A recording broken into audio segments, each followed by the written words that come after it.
ಇರಬೇಕಾಗಿರೋದು ಕುದುರೆ ನೋಡಿ, ಆನೆ ಇದೆ, ಅದು ಹಿಂದೆ ನೋಡಿ ಬಾಲ ಕಾಣುತ್ತದೆ ನೋಡ್ರಿ. ಆದರೆ ನೋಡಿ, ಯಾವುದೇ ಒಂದು ರಥ ಇರುತ್ತೆ, ಎಲ್ಲ ರಥದ ಮುಂದೆ ಇರಬೇಕಾಗಿರೋದು ಗರುಡಗಂಬ.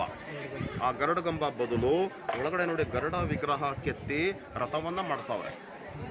ಅಲ್ಲಿಂದ ಇಲ್ಲಿವರೆಗೂ ಕಲ್ಲಲ್ಲಿ ಏಣಿ ಮಾಡಿದ್ರು, 18 ಮೆಟ್ಲಿತ್ತು, ಅದನ್ನೆಲ್ಲ ಹೊಡೆದಾಕ್ಬಿಟ್ಟಿದ್ದಾರೆ. ಈಗ ಸಿಕ್ಕಿದ್ದು ಅಷ್ಟು ಮಾತ್ರ. ಗ್ರೀನ್ ಕಾಣೋದು ನೋಡ್ರಿ, ಗ್ರೀನು ಕೆಂಪು, ಅದೆಲ್ಲ ಪೇಂಟಿಂಗು ಆ ಕಾಲದ್ದು. ಗಿಡಮೂಲಿಕೆ ಪೇಂಟಿಂಗು. ಯಾಕೆಂದರೆ ಅದು ಮಳೆ ಬಂದರೂ ನೆನೆಯಲ್ಲ, ಬಿಸಿಲು ಬಂದರೂ ಬೀಳಲ್ಲ, ಅದಕ್ಕಾಗಿಯೇ ಅದು ನೀಟಾಗಿ ಕಾಣಿಸುತ್ತೆ.